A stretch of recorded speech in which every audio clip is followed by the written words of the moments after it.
Assalamualaikum warahmatullahi wabarakatuh. Selamat pagi. Ustaz ucapkan kepada semua murid tahun 4 cerdik.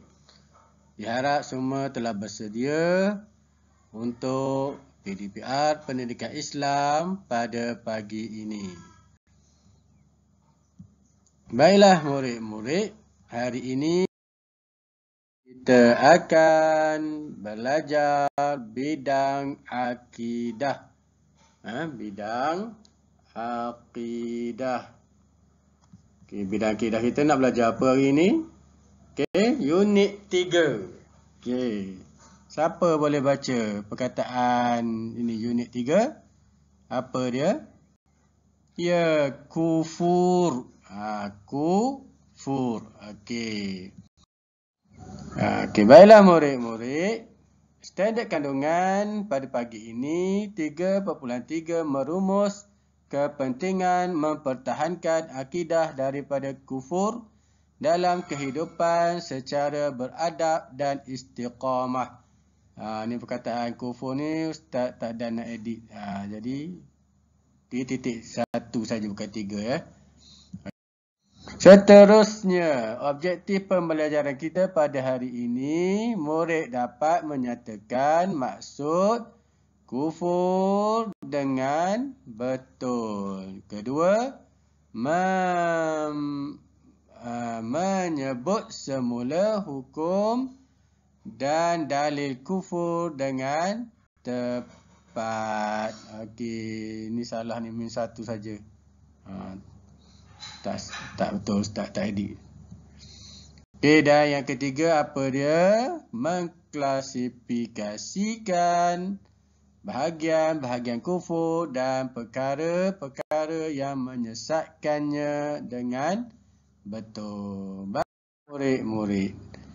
Okey, kita tengok gambar. Ni Tok Khatib sedang berkhutbah. Kalau orang lelaki dulu sebelum PKP selalu pergi masjid. Inilah yang selalu diingatkan oleh Tok Khatib kita.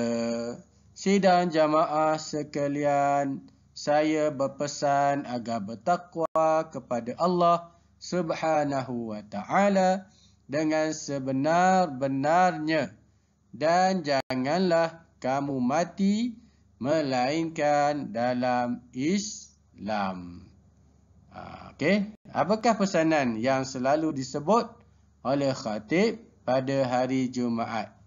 Maknanya khatib memberi pesanan kepada kita supaya kita mati di dalam Islam, tidak menjadi orang yang kufur. Okey. Dah sebut kufur-kufur. Apakah erti kufur? Sekarang kita nak tahu apa erti kufur. Okey, tengok. Kufur bermaksud, tak nampak Ustaz tukar dulu highlight dia. Okey, kufur bermaksud tidak percaya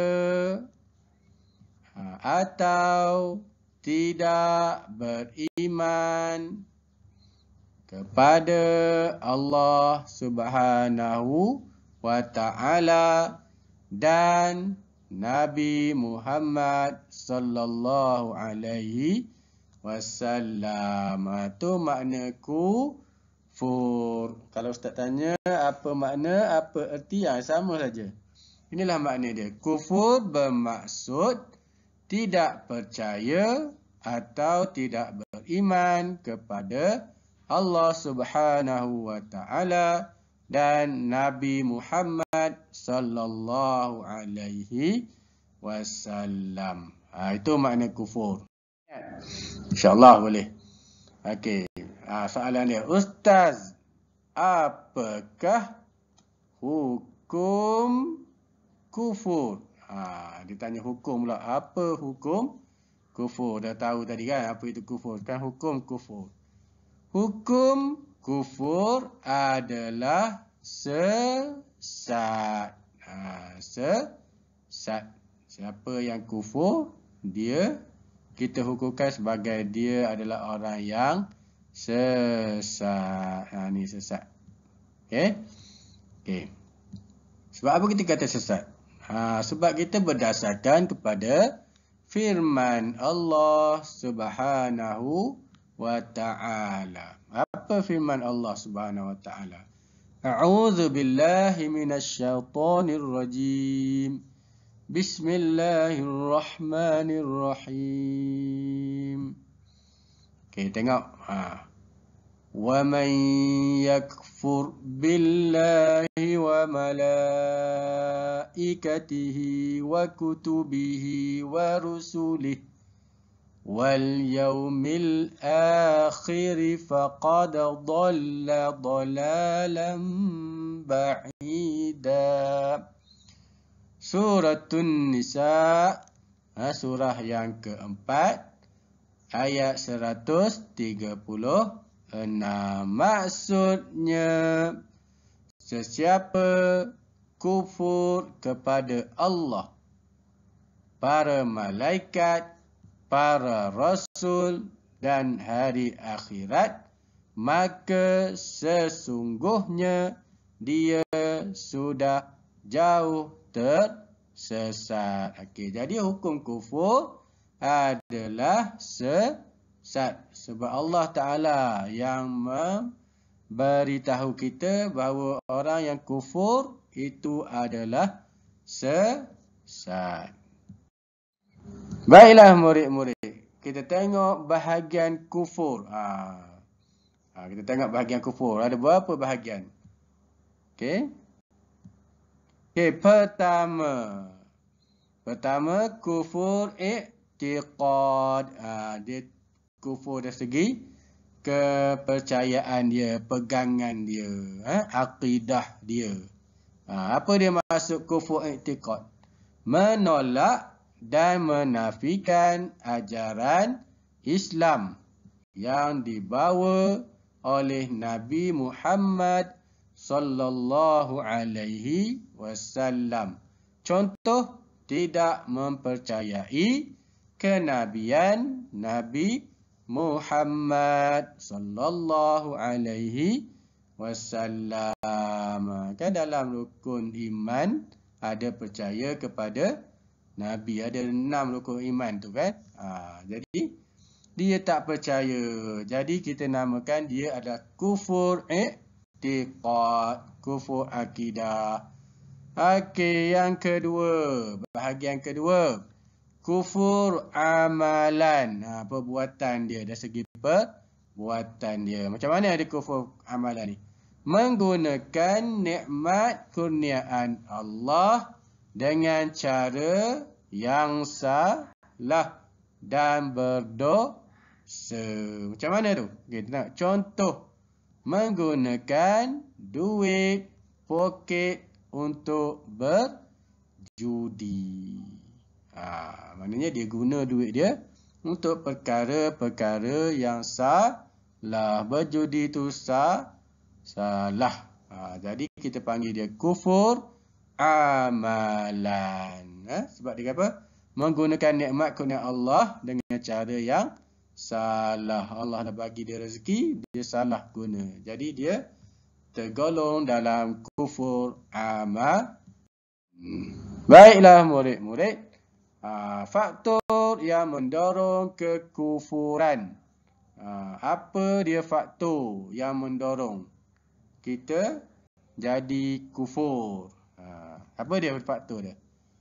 Sebab dia. Pertama, tidak mendapat didikan agama yang sempurna. Kita alhamdulillah di Malaysia, insya-Allah. Kalau kita sekolah, insya-Allah kita akan dapat didikan yang baik, didikan agama yang betul, sebab kerajaan kita telah menyediakan pendidikan agama yang baik untuk rakyat dia. Okey, yang kedua, menuruti hawa nafsu. Dia suka ikut hawa nafsu dia. Tahu nafsu? Dalam diri kita ni ada nafsu. Kita ni nak berlawan dengan nafsu. Lepas tu nafsu ni dia ada lagi sahabat dia, syaitan. Jadi kita kena lawan nafsu dan kita kena lawan syaitan. Okey. Yang ketiga, lemah pegangan agama dalam kehidupan. Lemahlah agama dia, pegangan dia, sebab tak dapat didikan agama yang sempurna. Okey, yang keempat, terpedaya dengan pujukan dan kesenangan dunia. Dia terpedaya. Orang cakap okey, tak apa orang cakap kan. Bila lagi kalau kita tak judi kan, contoh bagi judi tadi. Kita kalau judi dapat duit banyak, okey, dia pun terpedaya. Padahal berjudi itu adalah haram. Dan Allah Ta'ala tak suka kita buat perkara-perkara yang haram. Murid-murid. Okay, sekian sahaja untuk tajuk kita pada pagi ini. Ustaz harap semua dapat faham dan dapat amalkan. Dan dapat hayati di dalam kehidupan kita seharian. Sebab akidah ni adalah sesuatu yang sangat penting bagi kita orang Islam. Terima kasih. Jumpa lagi di PDPR yang akan datang. Sekian. Wabillahi taufiq wal hidayah. Wassalamualaikum warahmatullahi wabarakatuh.